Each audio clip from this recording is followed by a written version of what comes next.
So I think that that's where companies like myself and lots of other front runners. So Hometown Hero is a good example. Sweet Cincy is another good example of companies that I would say are ethical cannabis companies in the state of Texas. There's very little regulation, but you can choose to be very ethically run. And so that's what we're doing, and that's what they're doing. They're making sure, like, our products have a QR code on them. They go to a lab sheet that we sent off to somebody for $85 per everything that we make that says this product is what you are getting in this bottle. What you get at the gas station, again, came in from a slow ship from China, and who knows, because that's not regulated at all, and you can get it off Harwin with a wholesale certificate, and you can bring it and you can sell it from a truck on the side of the road, and nobody is looking for you.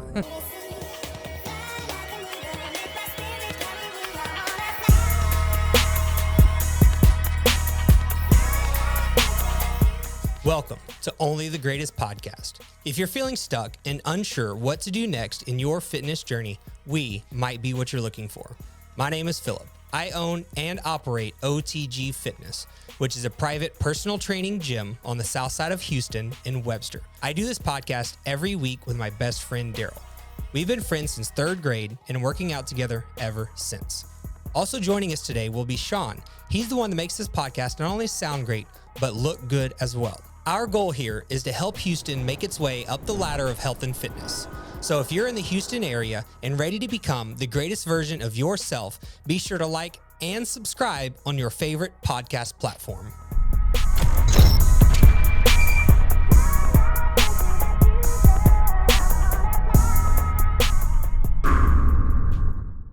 Elita Caldwell is the owner of Omni Oil CBD and the Funky Monkey Dispensary in Friendswood. Elita holds her master's degree in educational administration from the University of Houston Clear Lake and spent 13 years in education before purchasing the Funky Monkey in June of 2013. She is here today to talk about how she transformed a small consignment shop into the first hemp-based business in Friendswood. If you've been interested in cannabis-based products but not yet explored your options, be sure to listen in to this episode and share with anyone you know that would want to hear it. We put a ton of work into this podcast and do nothing to monetize it. A 5-star review would be greatly appreciated to help us continue to grow and spread the message of health and fitness in Houston. If you're listening and would also like to watch the show, be sure to check us out on YouTube and subscribe for weekly episodes. Well, first things first, I'm just going to let you know, and anyone listening as well, this is a topic that I know nothing about. So we are here today for me to learn just as much as anyone listening. So I'm very excited to learn about the information that you have, as well as if you're listening to this, and this is maybe one of ththose topics, and maybe, Elita, maybe this is something that you're used to seeing where, people feel the need to maybe, I don't know why I can't think of it right now, but kind of tiptoe, I guess, around this subject, right? Mm-hmm. So if you're listening to this and you've never had any experience with this types of things and you feel the need to tiptoe around and stuff like that, hopefully this is the perfect podcast for you where we can learn about these things, right?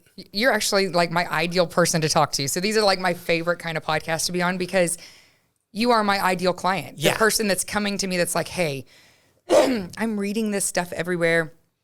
I'm seeing it on Time Magazine. They've told me you're the girl.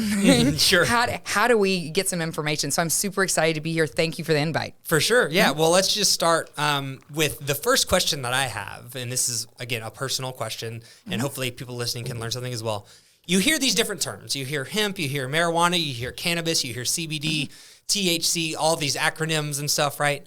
So can we just start, what is the difference between all of these things? That's a very good question. In the state of Texas, we joke when we first started becoming a cannabis company that what the Texas farmer wants, the Texas farmer gets, which is very, very different than other states that have seen cannabis previously.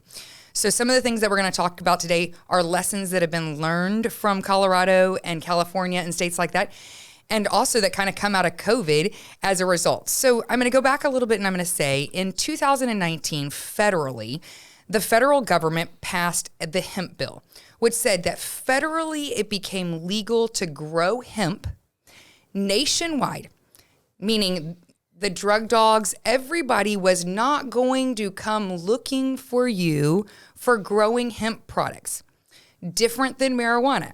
I actually sat down with my team today. We looked up the definition to make sure that I said it exactly right, because I'm not going to claim to be a be-all, end-all expert. There's going to be people that listen to this that are like, oh, well, she didn't say this, that, right. Well, listen, I've been in the industry for 5 years. It came to me from a real raw place, exactly where we are in the marketplace, and that's what we're seeing with hemp. So hemp is a plant, and hemp and marijuana are actually genetically the exact same plant. But the way that they're cultivated and grown actually differentiates between a hemp plant and a marijuana plant. So when it became federally legal, they're talking about a plant that is grown with, we call it 0.3% THC or less. So when we put that into layman's terms, I'm like, talk to me in a dollar, y'all. I'm like, that's 0.3 of 1 penny. Sure. So 0.3 of 1 penny are less of THC. Delta 9 in particular, that is the component that everybody's like, oh, that's the big bad cannabinoid, right? Oh my God, it's got Delta 9 in it. We're going to talk a little bit about that later. But from a hemp to marijuana standpoint, anything under 0.03 is considered hemp. Anything over that is marijuana. That's determined through the grow process, really. So we were talking about this before I got here. If a batch is grown and it's not watched by a botanist or a scientist, like lots of people out of A&M and UT, lots of research going into growing and how it's grown efficiently and correctly. The hemp, I'm sorry, where were we going? I'm sorry. The growing process and how it leads to the percentage of THC. Okay, so yes, it can. I'm sorry. So it can actually overgrow. So like when the agriculture department comes in, right, and you're watching a hemp plant grow, when they come in and they test it and it's over 0.03, they burn your crop. Like that's how regulated it is between what is hemp and what is marijuana. So it has to be under that 0.03% or it is marijuana.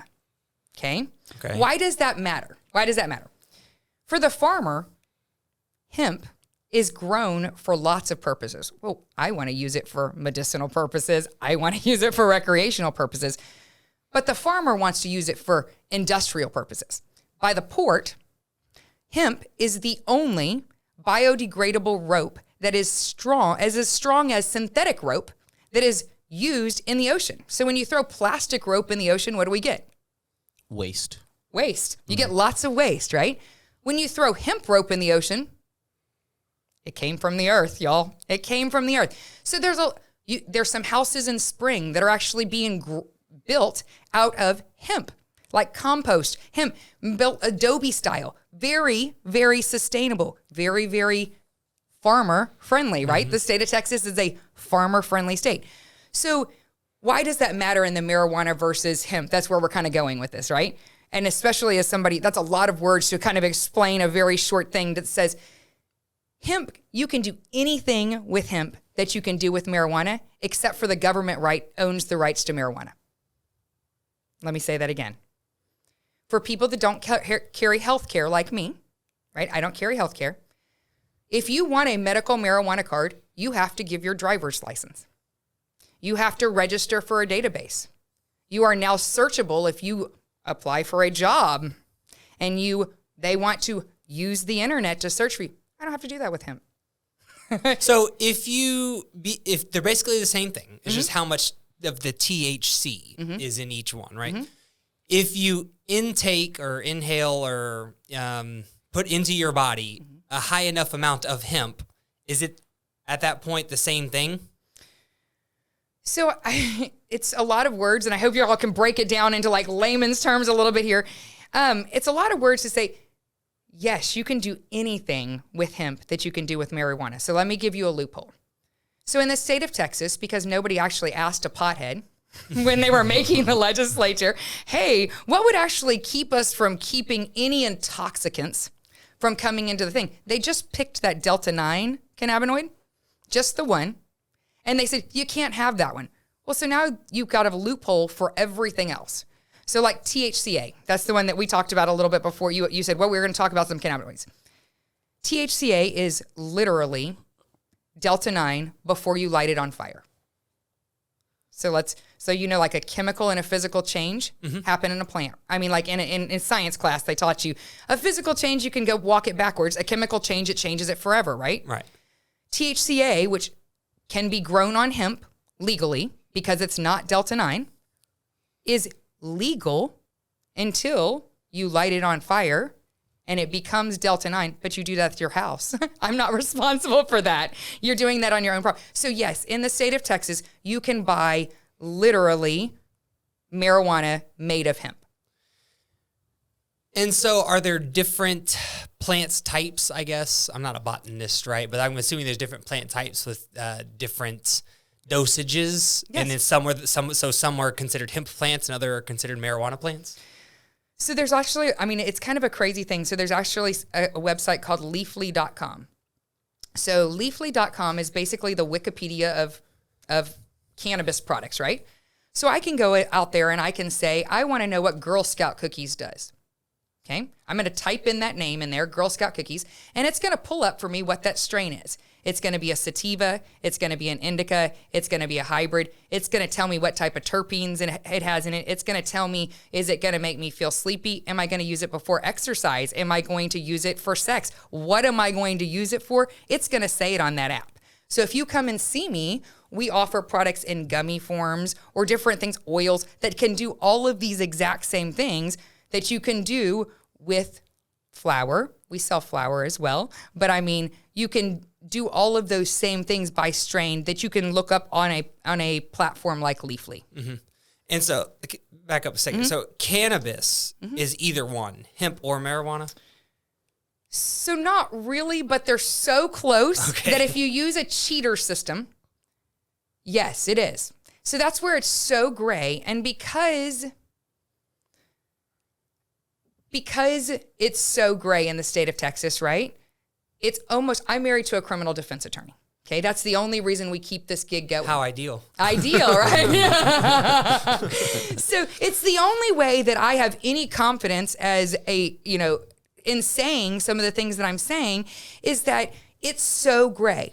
Mm-hmm. The lines are so gray that if you have a labeled container right now, we're kind of in a unique location, right? We're in Harris, Galveston, and Brazoria County, right? The laws between the three, very, very different. Very different. Because remember how we talked about federally, it's legally, yes. It's legal. State-wise, it's not. Ah, okay. I've been misunderstanding the whole time. I mean, I knew that's what you said, but I didn't realize that in Texas it's technically illegal. Marijuana is illegal. I knew that, but what about the hemp thing? It's all gray, man. No, it's all legal. It's all legal. And what happened in COVID is it just prolonged the legal.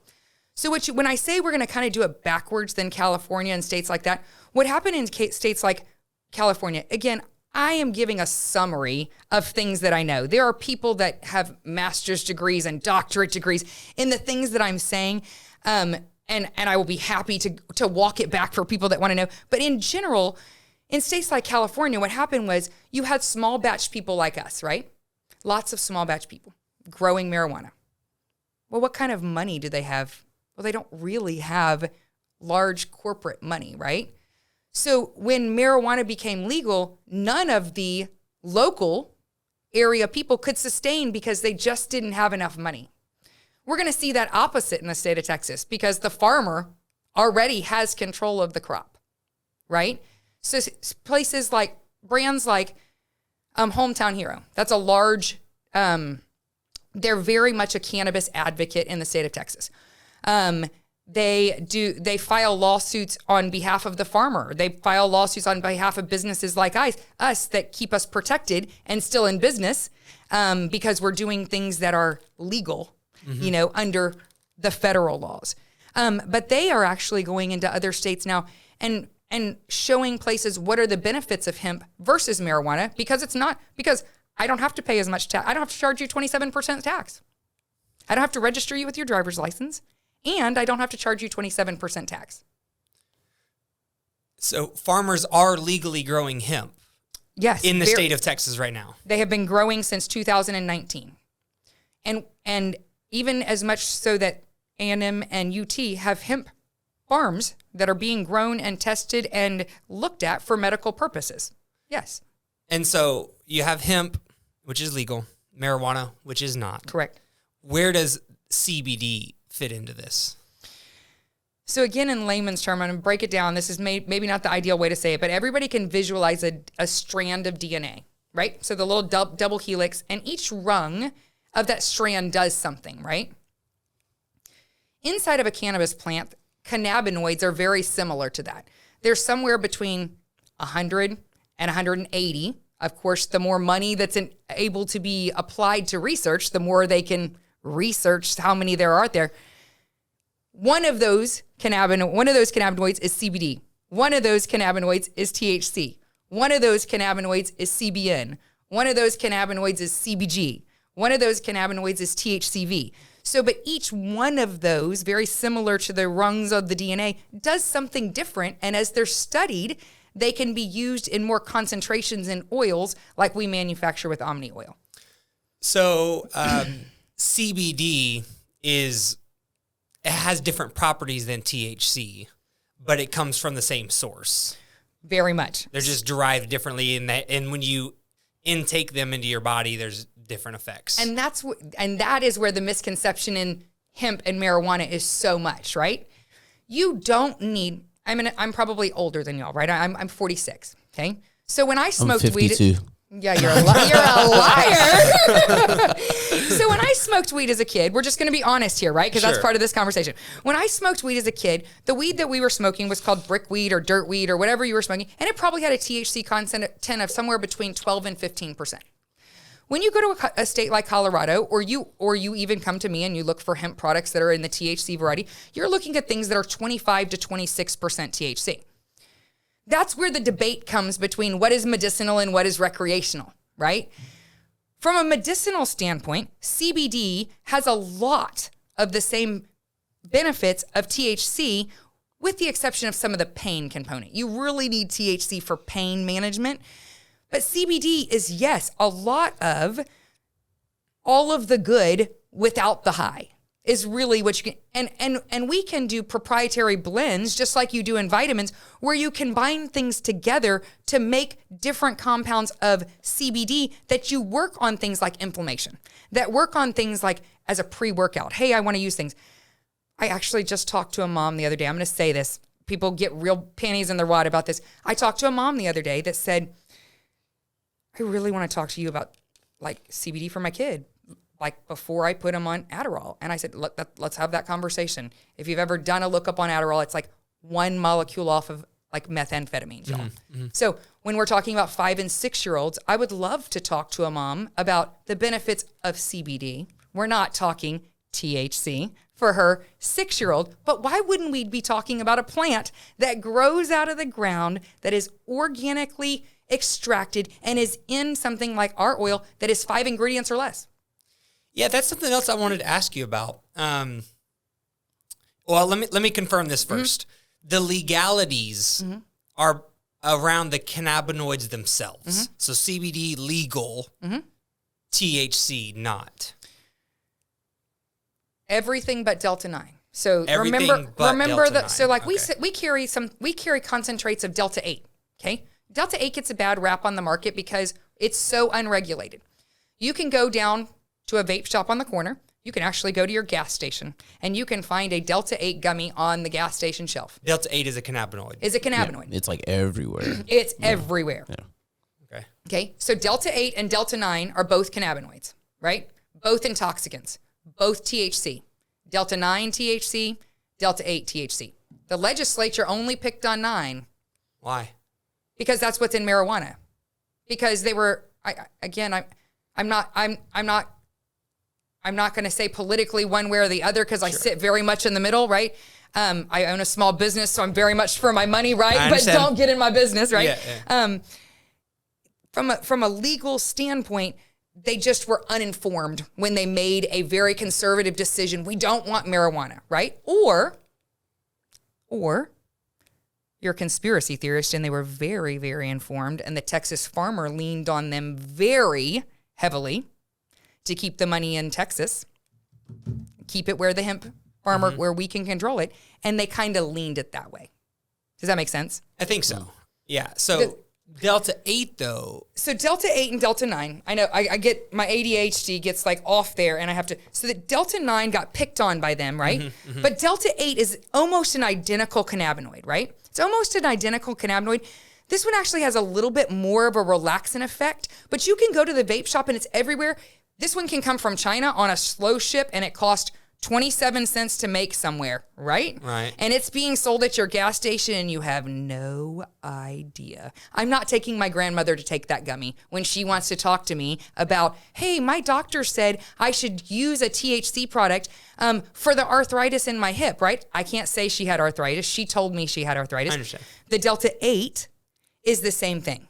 They can both, but right now you can find a Delta 8 3,000 milligrams on the market, you will be in the ER. You will not like life. Totally legal in the state of Texas. Delta 9 would have the same effect. Correct. But that's illegal. But that one's illegal. That one's illegal. Yeah. Because they didn't know enough about the science to say, we didn't want intoxicating cannabinoids. So yeah, the whole Delta 8. I'm sorry to cut No, you no, off, no, but I dabbled a little bit, and so I did kind of go down these different rabbit holes of like different types of THC and CBD and things like that. And I thought the CBD to like Delta 8 like jump was insane. It's in like CBD didn't really do much. It was more like a body high, more relaxing. And then with like Delta 8, 9, 10, or Delta 8, 10, all these other different 11s, ones, yes. Kind of hopping around. They just kind of hit the streets, and it was everywhere so fast. And that is so true. Yeah. And because I've got a 16-year-old and an 18-year-old, so I'm also living it from a high school parent standpoint, right? What's available on the street as a pothead, right? I mean, something's going to happen. They're going to get their hands on it somewhere, right? Exactly what he said. The jump from what our oil company started making, which is, hey, give this to your dog. Give this to your grandmother. It's like a multivitamin. You can get it on Amazon. That is what I think the legislature intended to be legal. But the lawyers and the farmers were smarter than them. So what got released is the things that he's talking about. These very, very intense, unregulated things that are in vapes, things that are in gummies, and in very intense concentrations. When you come and see us, when we talk to you about a gummy, the people that work for me, we talk to you about, hey, you should eat 1/4 of this gummy. yeah, because the dosage matters. Well, the dosage and the quality matters. Like we make a vegan-based gummy. If you get 25 milligrams of a vegan-based gummy, that's a lot if you're a newbie. You damn sure don't need 250 milligrams. You're really going to be you're very going to be uncomfortable. You're not going to die. It's not going to feel good. No, you are going to feel like you want to die. Okay. yeah, edibles are like a totally different they are. Like high than if you're just smoking. Yeah. Very different. Very, very, very different. Because when you smoke, you can only really smoke so much until you're like, I think I should just stop smoking. Right? Whereas an edible, you can it's almost like an overdose. Like if you've ever been to a country like Jamaica, one of the things they'll tell you right off, if you go with anybody that's reputable, don't die by eating a brownie on the side of the road. Because it's so concentrated. Again, you're not going to die, but you're going to end up in a Jamaican ER. Because it's so concentrated in your body, it just can't regulate itself. So the benefits, there are several benefits from a lot of these things. This is why you do what you do. But they have to be taken, in a certain standard. Right. Even though it's legal, doesn't mean you can just like go crazy with it. So I think that's where companies like myself and lots of other front runners. So Hometown Hero is a good example. Sweet Cincy is another good example of companies that I would say are ethical cannabis companies in the state of Texas. There's very little regulation, but you can choose to be very ethically run. And so that's what we're doing, and that's what they're doing. They're making sure, like our products have a QR code on them. They go to a lab sheet that we sent off to somebody for $85 per everything that we make that says, this product is what you are getting in this bottle. What you get at the gas station, again, came in from a slow ship from China. And who knows, because that's not regulated at all. And you can get it off Harwin with a wholesale certificate, and you can bring it and you can sell it from a truck on the side of the road, and nobody is looking for you. And the question that I was going to ask you earlier before we kind of got sidetracked again was kind of why there is this negative connotation towards a lot of this stuff. And I was just kind of curious on your thoughts of why that is, you know, why people think a certain way, why you feel the need to tiptoe around it. Obviously, there's some legalities. And then I don't know much about this, but I personally have heard where people thought that Delta 8 was a synthetic product or not a real product. Do you have any thoughts on that? So can we break that into two? Can I answer one and then you remind me of the other one? Sorry, I gave you two questions at one time. So the synthetic one, that is true. I mean, you can absolutely, exactly what I just said. If you are not looking for products with QR codes that are backed by a lab sheet, who knows what's being made, y'all? Anybody can make anything anywhere. Really, you have to have a license, but it's so unregulated. Again, you can get it anywhere. And all you have to have is a wholesale certificate, and you can walk down to the vape shops, the wholesale vape shops on Harwin. I do it myself regularly, looking for products that are our competitors to see what is rogue, what is coming out, so that we can be ahead and we can educate people as what products are out there. And if you're going to use it for seizure disorders, which is one of the reasons that it's medically prescribed in the state of Texas. I have a particular type of seizure disorder. I can get a prescription for it. You're still going to get CBD made from hemp. But if we know that it's that strong, why are we... You can either be ethical with it or you can get what's rogue on the street is really the answer. Yeah, and I think it's very important that people do things the right way. And once again, I don't know much about your industry, but in our industry, that speaking of supplements, which I guess they're kind of intertwined, right? Correct. If you think about it. Yeah, kind of reminds me of like pre-workout, like that third-party testing. That's what I was getting at in the supplement world, and I don't encourage very many supplements, to be honest. A lot of times when people ask me about supplements, kind of keep it vague, kind of like similar to yourself. I sold a lot of Prove It in my previous life. Okay. I've lost 100 pounds twice. I've taken every supplement that's on the market, so I'm kind of the same way. But there is an ethical, there really are, if you're talking to somebody about berberine, for instance, that is something that's on the market. Go do some research about it. I'm not selling you a brand. I'm not selling you a product. I'm not selling you Prove It, whatever it is. But there are ethical ways to do it. When we apply for a patent, we're in the same category as a dietary supplement. Okay, so gotcha. Same category, same licensing, same regulations. Yeah, and like Sean was like, there's a lot of pre-workouts now that are just like overdosed. They're not tested correctly. It's just like, how much caffeine can I get in here? How much stimulants can I get in here? And I'm assuming it's the same thing with the Delta 8 stuff, where some of this over-the-counter, like maybe, I don't know, is it cheaper? Or it is. It's cheaper. Mm-hmm. It's cheaper. Mm-hmm. And so we tell, it's just like you're saying about pre-workouts. It's just not, more is not better and cheaper is not better. I mean, you're getting exactly what you pay for. We want to be competitive in the market, but we also want to give you like things that are in real live ethical doses that are going to work in ways that you can see results with them, and they help you. Yeah, so two-part question here, and I'll keep these two questions very similar so you can answer them together. The first is kind of wrapping back around to why is there this negative connotation? I'm assuming a lot of it is the unregulation of stuff like this. And then the second half of my question is, how do we get away from that? And how do we get our culture and normal people like myself to start respecting this for what it really is, which is something that can help a lot of people if done correctly? I think it begins with people that are progressive like y'all. It really does. It begins with people that are willing to use their platforms to have hard conversations about what is happening and why. Why is it taboo? Why should we not be talking about it? So my husband would say, the war on drugs is the reason we're having this conversation, right?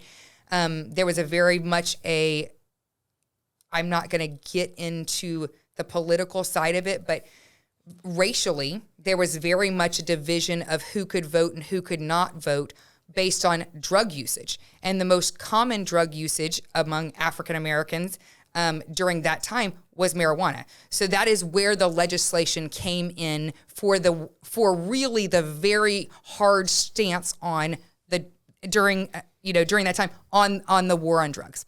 So that's where it started. So then you go forward that it became just a very taboo thing. Oh, you shouldn't be using that. If I'm a very conservative Christian person, it's got it's gonna get me. If I'm a very conservative Christian person, I mean, it's just not an okay thing to do. It's okay to drink. It's okay to drink. It's okay to drink, y'all. Don't take away my beer. But we should not be using products that grow out of the earth, and we should not be having conversations because it's illegal. So part of that comes from lack of knowledge, right?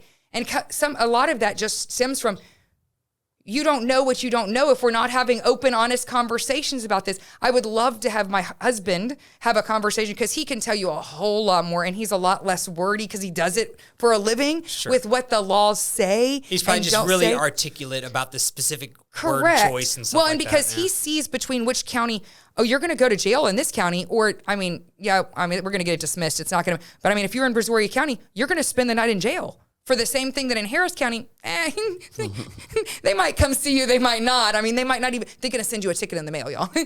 Very different laws and how it applies to different areas in this region. And what, obviously you just said that us speaking about it and putting the messages out there and stuff like that, but, in the media, stuff like that, in our households, there seems to be this division, like you said, so do you see it from the inside looking out versus me from the outside looking in? Do you see it moving in that direction? So one of the things that I would say that my background in education taught me was to read trends, right? To look at things and look at trends. So I would say I very much see trends in children my age and in their early 20s that are very much a proponent of the anti-drinking movement, and they've moved into the cannabis world. They may not be smoking, but they are using some type of oil, or they are using some type of, we're going to move into mushrooms here in a little bit, mushroom supplement, a much more holistic approach. So I do think that we're moving that way. I also think, unfortunately, like anything else in the society, big money is now in marijuana and in hemp. So yes, anywhere that we just came out of an economic crisis, anywhere that there's money, we're going to see growth. We learned that in Economics 101. Yeah, well, you spoke of the mushrooms. Before we get into that, let's answer specifically with the marijuana license situation. Yes. Like, if you need actual marijuana in the state of Texas for some type of medical condition, what does the license look like? At what point do you need to go medical marijuana license versus just using a hemp product? Can you answer questions like that? Yeah, so I did. I'm just a learner. I'm a former teacher, so I was like, man, I'm just going to hop on this 420docs.com and see, because that's how simple it is, right? You can, in the state of Texas, you can look up 420 Texas cannabis doctors, anything like that, and it'll lead you to a teledoc. I paid my $299 to talk to some guy that sat in a room very similar to this. I told him, hey, I have PTSD. I used to use Adderall regularly. I already use cannabis products. I think that I'm eligible for a medical marijuana card. He asked me a series of about 10 questions. He told me, yes, I was eligible. And I was like, man, is it really this easy? I was like, hey, I'm really kind of calling you. Thanks for the license, but I'm really calling to ask a few questions. And he said, well, yeah, so what's going to happen is I'm going to get off the phone with you and I'm going to process you through a third-party credit card company. I was like, okay, that's kind of weird. I said, and I was like, and are y'all going to send me something that says I have a certificate? Like, how is this going to work? And he was like, oh yeah, we're going to send it to you via email. So, I'm on the phone with the girl and I'm like, okay, well, I'm not going to literally put my phone, my credit card in here until I have a piece of paper in the email. I'm like, this is crazy because you're talking to old people, right? Generally, so they took my credit card information and that's it. Then they link you to a website very similar to mine, a much larger dispensary. And they're like, good luck, pick your product. So there's really there's nothing to Appreciate it. No. And then the other side of that, what I see a lot of now is, we're seeing a lot out of MD Anderson and other cancer research places where they have a protocol, and at the bottom of it, it recommends a THC CBD blend. And they get online and they look around and they order something and something doesn't work. And then word of mouth, somebody says, hey, there's this crazy lady in Friendswood, or hey, there's this really great dispensary. Because I'm not the only one. Sublingual down in Kemah, they're very progressive, doing kind of the same thing that I'm doing. So I'm not the only one in the area, and we're not competitors. We're all in the business to share knowledge, sure, doing the same thing. So, but putting those connections together from MD Anderson, it is kind of a word of mouth business. Hey, you really, and then we start getting consults and we get things like that through that way. So what I just heard is that you don't necessarily, the medical marijuana license thing is nothing that needs to be done. You can get everything you need from a hemp product. Can I say something tacky? Sure. Okay, like real tacky. Sure. Go for it. I'm married to a criminal defense attorney, so I say something tacky regularly. If I am an African American male and I am a regular smoker and I'm driving through a very conservative area, if I wanted to guarantee myself I was not going to have a violation, sure, that piece of paper would guarantee you that would not happen to you. It doesn't prevent you from the ride. Mm-hmm. You may still take a ride, but your lawyer on the other end would 100% be able to help you. Yes. But you can also do that with a lot. There's so much gray. He just took they took the kid down, got a felony offense for a cart pen. Oof. He took what is legal, and it's like, no, he bought this over the counter. It's gone. But again, that they're affluent enough to hire an attorney. They know what the laws are, and so they're able to ask for help. So the more conversations we can have, and the more people know about what their rights are and what they can say and what you can do, then it's, unfortunately, we're in an area that is a real, we have to have that real live conversation. Yeah. How unfortunate that we it's have terrible. That people don't just know this and that these things are kind of happening. And that it's, again, this is a very forward thing, that it's very economically disparaged. So if you are an affluent person, you are not going to face in the state of Texas the same consequences as a homeless person that is being picked up for the same charge. So that is the conversations that we're not having, right? Mm-hmm. Hey, we're so worried about, but why are we spending your taxpayer dollar for something that's so inequitable when most of it's legal, or so in the gray that it doesn't matter. And I'm sure someone like yourself, you'd much rather see these funds go to research and education. Teacher, man, pay the teachers more.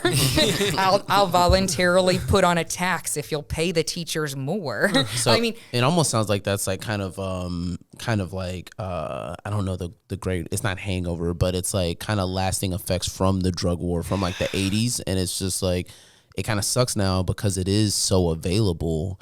But you can still kind of get caught up with having it and going to jail for it. And that's that thing that you were talking about. Why is it so taboo?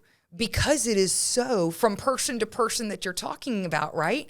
To the experience with it is so different. For me, like I'm getting ready to get to do a presentation down at the Port of Houston. That makes me super excited because, whoa, that's very forward thinking. Mm-hmm. Amazon moving into the area, they do not test for marijuana. That's very forward thinking. So I think it's coming to us, mm-hmm. But I just don't know that we'll ever see us flip over into full marijuana because you can do the same thing with hemp. Yeah, and that's kind of a good thing. That part is a good thing. Yeah, right? That's a good thing. What a Texas thing to do. Yeah. To find a way. To find a way to keep. But we've said that all along, right? Texas economy is based on the farmer. Mm-hmm. So somebody much, much, much smarter than me saw this coming long, long before COVID. This just kind of helped it topple over. Mm-hmm. And because one of the things that I tell people, we're going to move a little bit into talking about business, but we sold as a company $86,000 worth of hand sanitizer during COVID to stay afloat because we were in the distribution business. Right? Yeah. That's we weren't distributing cannabis, but we were in the distribution business. So there were vats sold to San Jack out of our company. So things that you just don't even think about, but all that came from farmers and distribution systems, right? Mm-hmm. Things in the state of Texas. Well, as we transition over into the mushroom thing, I just want to say that. And I do have one more question. Go ahead. Please do. I guess, talking about the how taboo it is, it does seem like it is starting to lighten up. Where do you think the catalyst for that change came from? Like, it seems like for when I was younger, like a kid, if you smoked weed, it was like the devil. Like, it was not cool. It was, a lot more people were drinking and smoking cigarettes at that time. I distinctly remember a time, like, I was a lot more straight laced as a kid, and some friends came over and they were like, yo, man, we got some weed. Do you want to smoke? I was like, nah. And they were like, well, do you got something you can roll it in? And I was like, no. And this is how long it was. I brought out a phone book and I gave it to him and I was like, roll it in this. And I said, don't even smoke it by my house. I was that against it. But now it's like, it's almost like in the past 10, 15 years, it kind of like shifted to where there's like a lot more moms smoking weed and a lot more just people in general trying it. And I guess, what do you think caused that change? So that's a very good question. I think that now that you look around, if you go and you look what states are legal, right? And you see the majority of states around you, and we have the internet, right? So now you have all these mom influencers that are doing exactly what you said. They're talking about the benefits of these things, and it is taking the taboo away a little bit. And I also think that things like CBN, when we talked about the cannabinoids, right? The U.S. government held the patent for CBN, and they used it for research with PTSD patients until the patent ran out. Well, the people want to know that now, right? They're like, hey, no. We're just not going to buy the government's, no, this is how it is. We want to know. So I think that's kind of the let up on it. And I also think, if you're asking me personally, we're starting to see the effects of prescription medication overuse, drinking overuse. And y'all, and my generation and your generation are the children of drinkers, right? And we talk to police officers all the time, and they're like, you never roll up on a house of potheads and they're beating the shit out of each other. Yeah. They got a guitar out. They're singing. There's pizza boxes everywhere. Right. They're probably like laying a little low, but drinkers, that's just, so I think that the culture is just moving. And then I think the swing in the legislature, like what we saw a lot during COVID was people were trying things from out of state anyway. So now we're just providing a resource. Actually, Houston has a very large underground marijuana culture too. Very, very liberated in the city of Houston. There's a lot of underground where you actually do meetups and they sell underground product. It's going to go back to the same thing. Those of us that paid our taxes and we followed all the rules and we do the things ethically, it's not going to make me rich, but it's going to let me sleep at night because I did it the right way and I checked the boxes and I had all the lab sheets and I gave the education because it's who I am, right? And by doing it this way, you are getting to the masses. If you continue to try to do it underground, you're only going to stay in the underground community. Correct. If you do it right, do it ethically, do the testing that needs to be done, pay the taxes, and you do all these things. Register with the state. Do all the things correctly, you will actually make a difference to the masses. And for someone like me that people ask, how did you do this in Friendswood, which is such, I mean, when I moved to Friendswood, it was dry downtown, y'all. They didn't even have alcohol in downtown. HEB had to move to the other side of the road to carry alcohol. That's in the last 20 years. So how did you so progressively get into Friendswood? With education. Because we led with education. We weren't like, hey, there's 17 vape shops in Friendswood, y'all. Let's at least educate you a little bit on what is clean crafted product and how it can be used, as a supplement, as a supplement with the right guidelines. Yeah, and I'd like to talk more about how you were able to do that. But real quick, can we go over kind of the mushrooms? Yeah, I'm gonna touch a little bit on mushrooms because. So I'm a little less versed in mushrooms. I spent the last 2 years probably investigating mushrooms. So I'm 5 years into, I'm a lifetime into cannabis products, but I mean, but really studying the science and the things of cannabis products, 5 to 6 years. Mushrooms, I'm about 2 years in. So we talk a lot about cannabis products really being used for stress management, PTSD. I don't say those words. Somebody again says those words. And for pain management. But it's not really addressing the underlying depression and things that a lot of times come into, and this is going to go back into the question that he tied in. Why are we seeing such a growth in this? Well, because we just came off of a time where we were asked to take shots. And everybody's like, hey, I really want to investigate maybe a little more natural ways to relieve some of the 17 medications that I'm taking coming out of these things, right? So the mushroom products coming out in the market, you're going to see other states, Colorado, forward-leaning, as always, have already legalized psilocybin products, right? Psilocybin is the component in a mushroom that causes the hallucinogenic, that is the psychedelic that is in a mushroom. State of Texas, psilocybin is illegal. One molecule off of psilocybin, not illegal, right? So it's kind of like cherry tomatoes and Roma tomatoes. Still tomatoes, they look different, but the scientist again wins there. But we're going to go back to that same thing. You can use mushrooms for microdosing to help relieve, or I guess I don't want to say relieve because that's not a good way to say it, to enhance mood, to make you have, kind of like you would use a 5-HTP. I'm a fan of 5-HTP, right? We actually do microdosing mushrooms that have reishi and changa, and those are functional mushrooms in there that are combined with 5-HTPB because it is a serotonin reuptake. It's like a serotonin reuptake inhibitor, but it's a natural one, right? So it's going to be like anything else. You can go in any vape shop right now and you can get mushroom bars.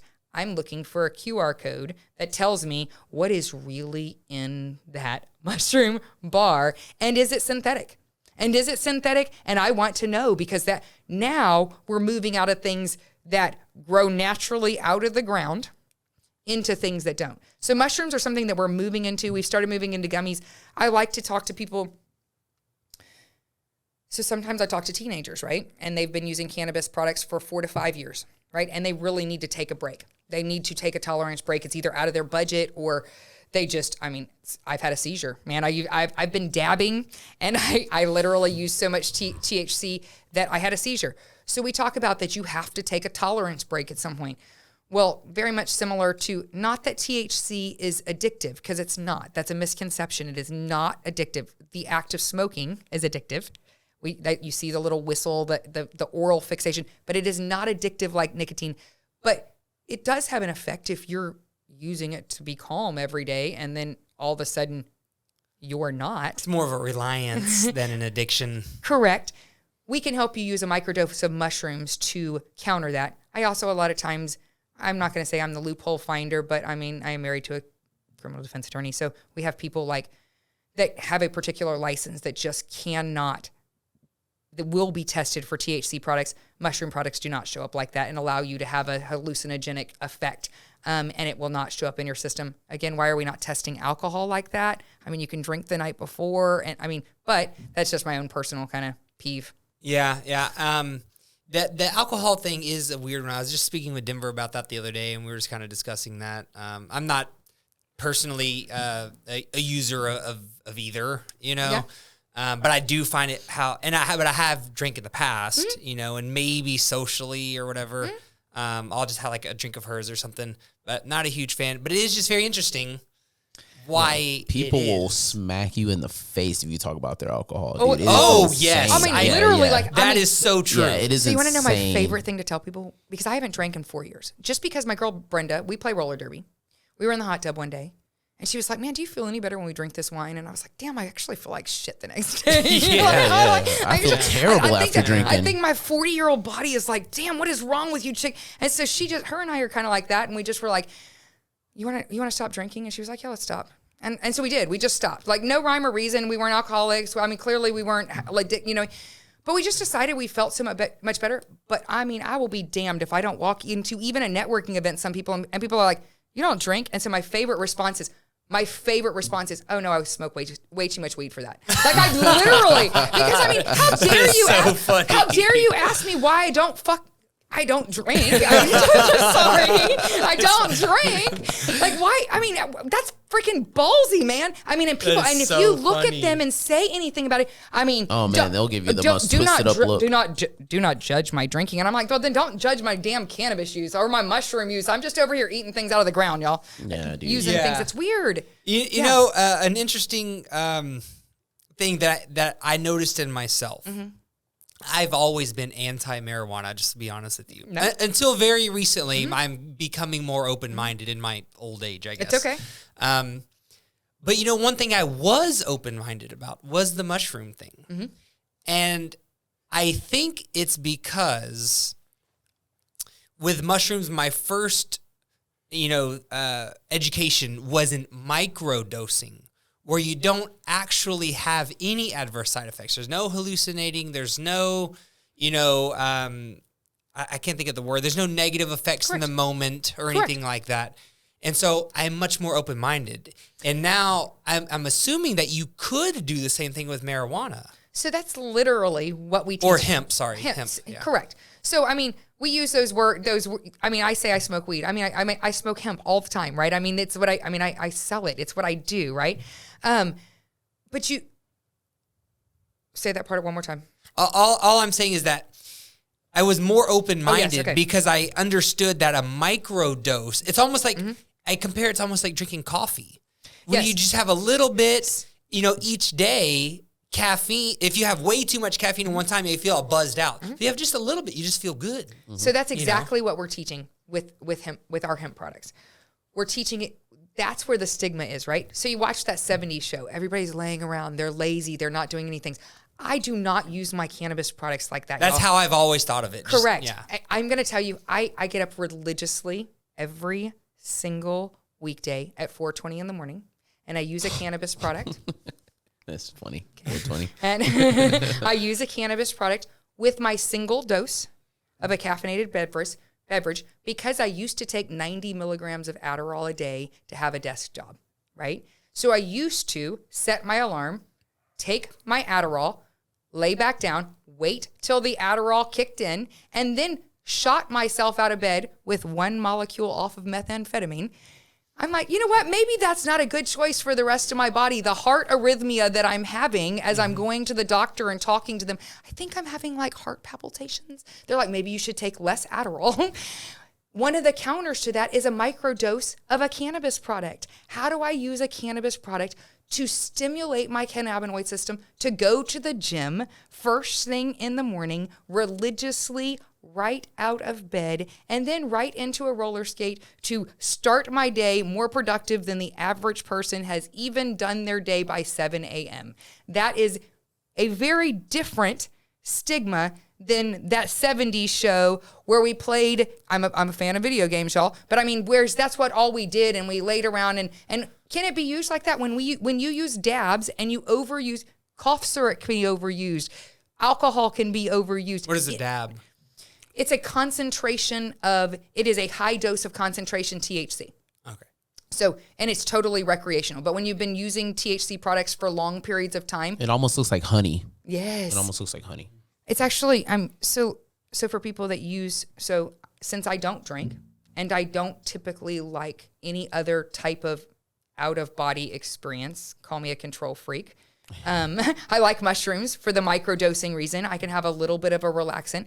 But when you use a dab, it's almost like you would achieve a drunk feel from a cannabis product when you've been, but for 2 weeks after that, you're not going to feel high. So to me, the risk reward there is so not, and it ruins for someone like me that is using it as a microdose or who is forward thinking. I have an 18-year-old child, and we do very, very specifically regulate him with cannabis products because he's going to use it anyways. He's ADHD. He's ADHD. I want to have conversations with him. You are not driving down to Galveston in how many hours since the last time you smoked? What are the things? So that we can have real live conversations to lift that stigma, because he's going to do it anyways. Mm-hmm. But they choose not to drink because they don't like the way that it makes them feel. If you're going to do daily cannabis like you do yourself, what's the best style of product, or what do you use? I never encourage somebody to start with smoke. If you're not already a smoker, let us talk to you about oils. Oil it's just like the nutrition world. Anytime you can find something in an oil that you can put sublingually, you're going to get the most benefit from it from a systemic standpoint because you're absorbing it underneath your tongue. That is a very, very good way to do that. We talk people through, you can't sell certain concentrations of bottles so you have to buy 2 separate bottles because it would be illegal to mix them together, right? But if I sell them to you separately and you mix them at your house, I don't control that, right? That it's equal to what the doctor will charge you double the price for. Sure. It's equal to that, but you have to have someone knowledgeable like me or my staff to teach you, to have conversations with you about how to use the project. And it's not a one size fits all. I actually encourage people. So when they're using mushrooms or particular, so if you came to me and you said, I really would like to use something to increase my libido a little bit and give me energy in the morning, we would say, hey, let's have a conversation about THCV. Okay. We would also talk to you about what are some other things that you should be doing, with that. But we would have very specific conversations about what are the benefits of those cannabinoids. So you're recommending an oil for the most part. And when would you recommend to bring a gummy into play? Most of the time, people are already using a gummy when they come and see me, okay. Or a gummy has So Christian and I, one of the kids that works for me, he is like a walking encyclopedia of every scientific thing you ever wanted to know okay. about cannabis. So it's nice to have a team, of kind of different people. But he can explain the ins and outs of all of those and what each one does and how you use them and in which dose you use them. And when people want the longevity of a gummy overnight, sometimes the oil, a lot of times when you're jumping from a lower dose to a higher dose, or they're looking for a recreational feel. Okay, yeah, and I'm really glad to hear that you steer people away from the smoking part because it is shown that smoke of any kind is not necessarily good for the lungs. And we actually we're actually forward enough to teach people how to use things like an electronic vaporizer. Mm-hmm. So the things like that it's almost like an air fryer for your cannabis products. So for someone like me that was an old school smoker and I smoked Marlboro Red cigarettes at some point in my life, I like the smoke, right? Okay. But my husband, who had never smoked anything ever, is like, I think I'm going to die. He sounded like Darth Vader or something.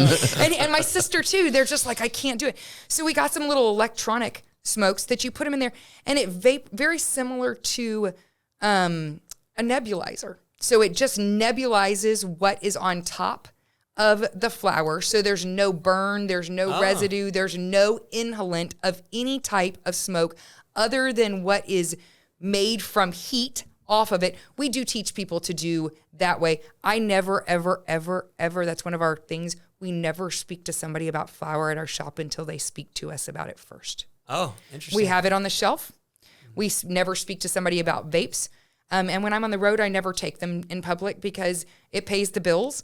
And it's something that I understand why people like smoke. You can use it in a volcano. You can use it in a lot of different forms. There are religious reasons why people use the smoke in indigenous cultures. So I'm not going to knock the smoke, but also from a holistic standpoint, I also understand like the toll on your lungs that I would prefer my children not have, if at all possible. Yeah, very cool. Well, you mentioned it earlier how when you first moved into Friendswood, which I can see how that would be a tough thing to move into, kind of the culture maybe that's going on there. So tell us just kind of, quickly how the Funky Monkey started, and obviously where it is today.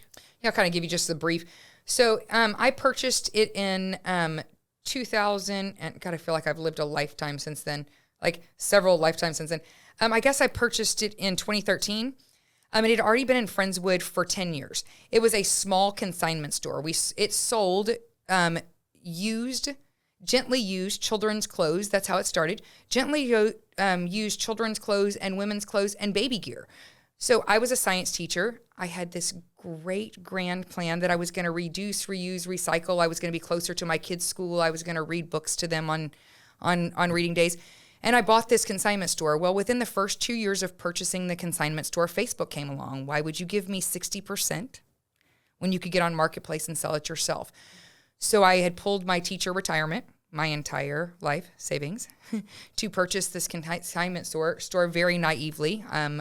I call this School of Hard Knocks business. What year was this? 2013. Okay. Yeah. So I started to I had a master's degree in education. All we do is study numbers, right?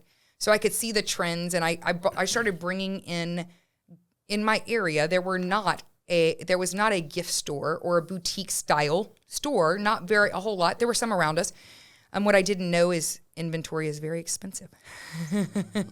And when you have $350,000 worth of it on a storefront, that is a death trap in COVID, right? So I understood now why people didn't have that model, but at that time I was very naive. So I filled it full of gifts, and I put in clothes. I sold a lot of Prove It. We did a lot of pivots. It was my life savings that was in the store, and we grew into a $1.5 million gift store. Very successful as a gift store. At the beginning of COVID, you have to make a decision. And when you have that much inventory on the floor, I decided I would never, ever be that inventory heavy again. And I was blessed enough to have a person on my staff that was very, very versed. And her husband was a controller for a company previously. And he and her very much helped bring down the inventory in a very controlled manner. So at the end of our lease, we could walk away and lose as minimal money as possible. But in the meantime, I had tucked this business into there. In June of 2019, Donna, who is now the operations manager for the company that I own, Donna's boss, John, who owned the company originally, it was called John CBD. He had formulated it for his wife who had cancer. He was a Friendswood resident. He formulated it, and they came to me and asked me if I would put it in my gift store. I had a very large social media reach within a 10-mile radius. We were doing things that other people weren't doing. They asked me if I would consider to put their product in there. I could see it trending at market. So I put it in the store. No problem. We'll learn it. We sold Prove It, whatever. By 2020, it made me essential. By 2023, it was 54% of my business. So we did it very systematically. We kept the storefront up because it paid the bills, right? The rent didn't go down. We just were bringing the inventory. I brought in a lot of vendors, local area vendors. I stocked skates and skate gear for Southside Roller Derby to take up shelf space, to kind of hold over and put people still in the store. We were blessed to have companies like Buffalo Catering come in and do pop-ups with us, so that they drove traffic to us. But really, we just kind of sustained underground. And then when we took the leap of faith, it was kind of I couldn't find anybody in downtown Friendswood to give me a lease. Because of? They didn't want cannabis products down there, and we're loud about it, right? I mean, but I was doing something that was legal. I had a lawyer. I felt my heart very much told me we were working with an elderly population that didn't want to drive out. Our clientele is actually, I say elderly, but I mean my own age, 45 to 65 is our demographic, believe it or not. So I went to a friend that owned property, and I said, hey, listen, I'm doing something legal. I'm asking you to please allow us to rent a space here. And he did. Again, totally a leap of faith. I've got 2 staff at this point. I'm like, what are we doing? Why are we still doing this? Within 2 months, John came to me and asked me if I wanted to purchase Omni Oil, which gave me the full circle, gave me the ability to manufacture my own products, which I was already their number 1 distributor in the retail, for them. So full circle, that's kind of, I call it the pivot story. I didn't choose it. It chose me. I didn't get in. I believed in cannabis products because I used them personally. And I could understand from a holistic standpoint of why. But if you would have asked me, did I choose to be the cannabis girl in downtown Friendswood with 2 teenagers at Friendswood High School? Well, no, probably not. Well, what's next? I mean, that's a lot has happened. Mm-hmm. Maybe you don't even know what's next, but in your mind, what's going on next? So we've had the opportunity to do some fun things with rebranding with our pet line. So we are compliant enough to go on some larger platforms. So I'm very excited about my team is working very, very hard at that. So in a digital age, I hate to say the Amazon word, but sometimes if you're branded well enough and you followed all the rules and you do all of the things, you're able to get your products on a platform that help you make passive income from what you were working very, very hard at a storefront to make storefront income. And it allows me to continue to do the consult and the one-to-one, which I like, right? I mean, that's what I have a passion to do. We're not going to be big cannabis. We're not. We don't desire to be. I'm not Snoop Dogg. I don't have Willie Nelson kind of money, y'all. They're going to come in and take it over. But what I do is I have a vested interest in my community, and I've spent a lot of time educating people about cannabis products. And people just like you, what is a microdose of cannabis? All I ever thought about it was, I don't want to be that pothead, or I can't support that, or, oh my God, think about what it's doing to their lungs, but there is really a ethical and viable way that you can use cannabis products. Yeah, and I think that if you continue to push that message the right way, it's only going to be good things. Correct. You have pet line? We do. It's actually much easier. Have you met? You need some for your dog. Yes. So that's it's actually a lot easier to convince, believe it or not. It's a lot easier to convince people to use cannabis products for their pet before it is. I think that she could use the big dose. Yeah, right. Yeah, we do. We sell it by the oil. Yeah. You can give her the dab for sure. The dab. And so we're lucky. We're looking at partnerships with local shelters and things like that because again, we feel blessed that very similar to y'all, we did a lot of give back to the community. I want to give y'all a shout out for doing things like this, for inviting small businesses. It is very viable. I actually got a connection to y'all from another small business owner, from Dr. Christina. She's been on y'all's show. It is very valuable because the budget for a small business to pull off marketing like this is very hard, but our ability, Tell me about it. Our ability to cut it apart and use it for viable marketing material is priceless, especially when you're willing to support people that are stepping outside of using standard medical care and are just, I'm not saying I can convince everybody, but I'm just asking for an opportunity to have a conversation with you. If you're willing to talk to your doctor about a prescription medication, why wouldn't you have a conversation with somebody that is least knowledgeable in natural products before you proceed forward? We feel the same way about fitness. Okay. I understand that no one loves to work out. Most people don't. But give us the opportunity to show you what it can do for you before you go into, we call it reactive care, before it's too late to where now you do have to go to the doctor because you're reacting to something versus preventing it, right? And I love some of the things that I walked over and followed about y'all. I'm very, very, my friend Brenda and I are very big advocates. She's the owner of Southside Roller Derby, of fitness over 40, because we talk a lot about that. I didn't start roller skating with her until 40 because I hated to work out, right? It needs to be fun. I've got ADHD. I mean, bad. A lot of it, like 90 milligrams worth, right?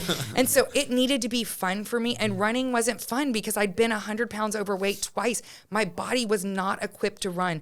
But what she told me was she taught me how to fall, and she taught me how cardio could be fun. And then I went over to a personal trainer, and I told him I want to skate faster. I want to skate longer. Teach me how to do that. And it did allow me to put on muscle mass that after 40 is almost unheard of in women and is irreplaceable if you do it correctly. And you do it with guidance like y'all are doing, and you're doing it in a non-hormone pushing way. In a holistic way. In a holistic way. Yeah.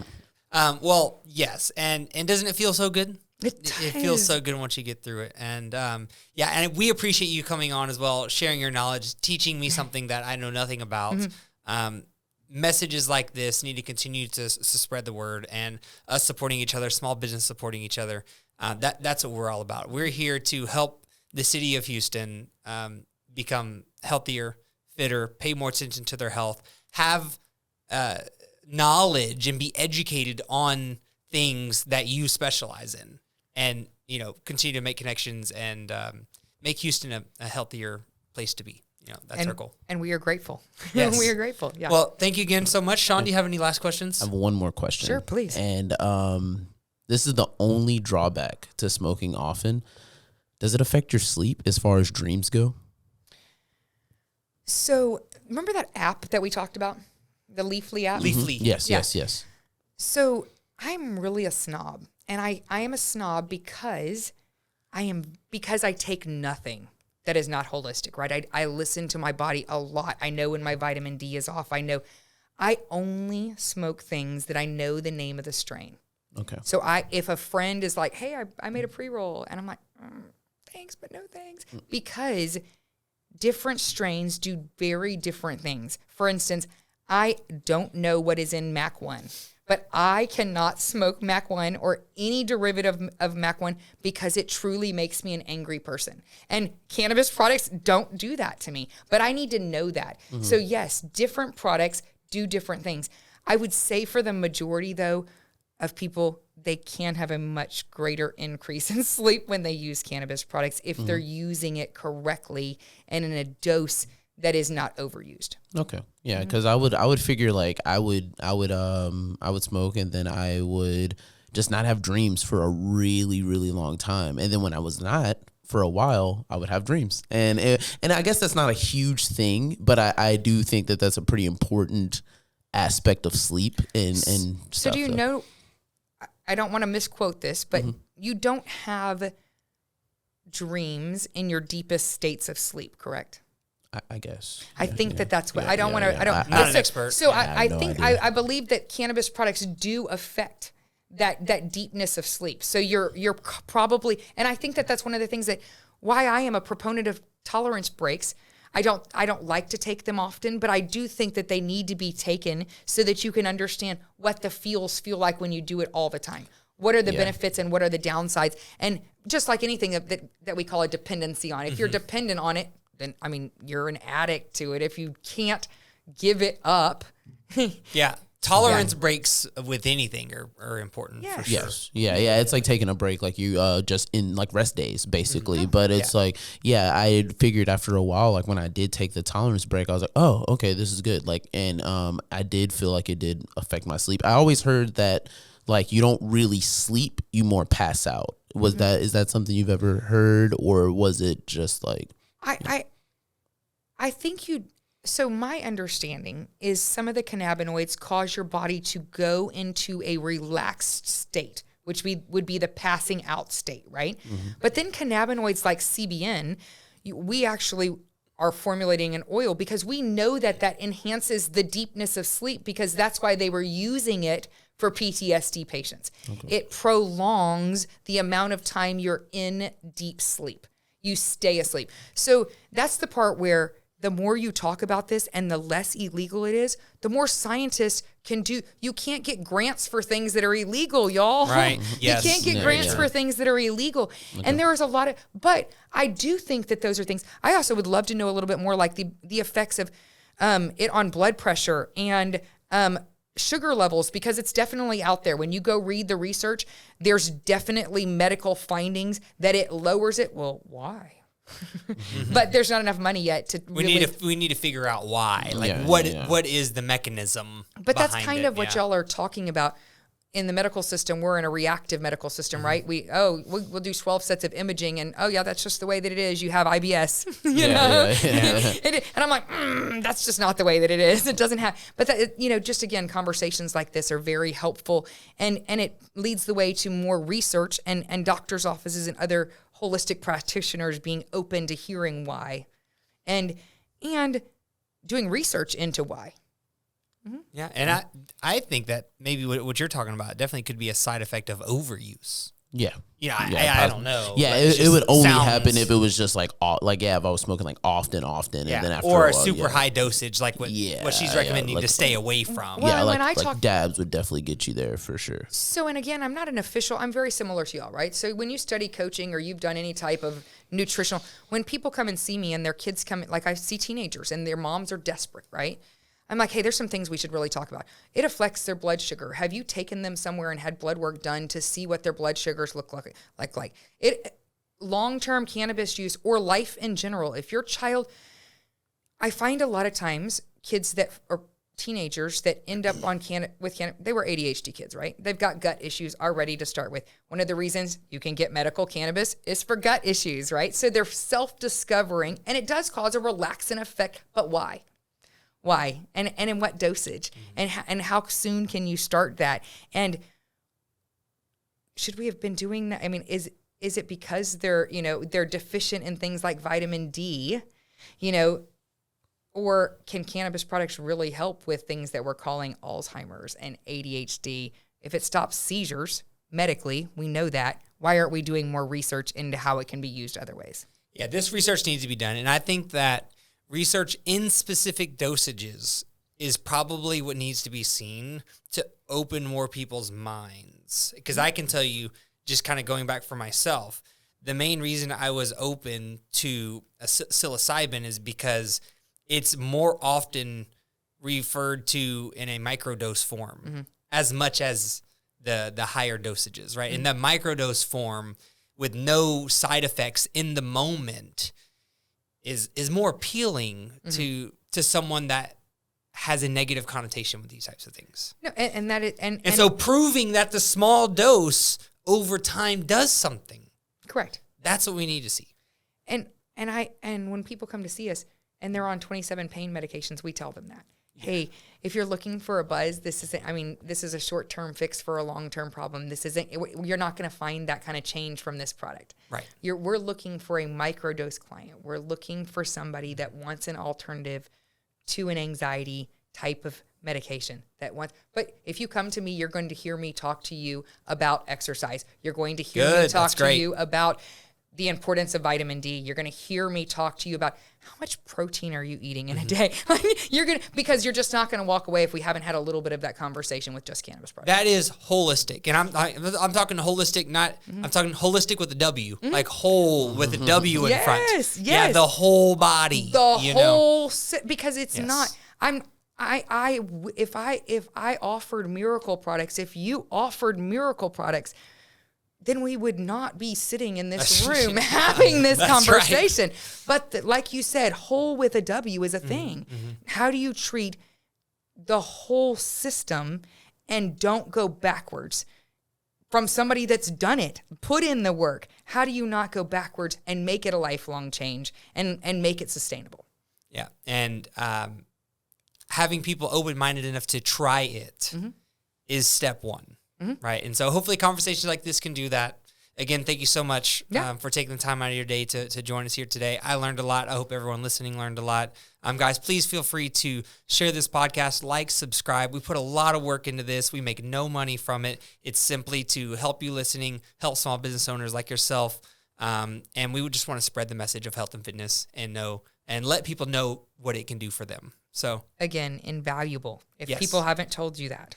It's invaluable to small business. Yeah, thank you so much. Do you want to shout out websites, business profiles, and social medias, anything like that? Yeah, so as we're migrating websites, our website currently is www.thefunkymonkeyfriendswood.com is the link to our dispensary site. And then Omni Oil Texas is under reconstruction. So as you go over there, it'll link you over to John CBD. So just keep watching us as we follow over there. I really want to give a shout out to my husband, who has really been through this process with me. I couldn't have done this. He was an assistant district attorney for 11 years in Brazoria County. So to have your crazy wife say, hey, I want to do cannabis products is a big thing. You have to understand the level of scrutiny that he's been under and to be so supportive and also to help other people that are in positions. So he's the law office of John C. Caldwell. He is definitely a criminal defense attorney, DWIs, any type of drug possession. Nobody wants to be in that position, but we also know that with loneliness and not a holistic approach, people make bad decisions. It doesn't have to ruin your life, though. You can have great legal representation in both Brazoria, Galveston, and Harris County through the law office of John C. Caldwell. Awesome. Well, thank you so much. Thank you so much. Yep. And guys, we'll see you next time. All right. Peace out, y'all.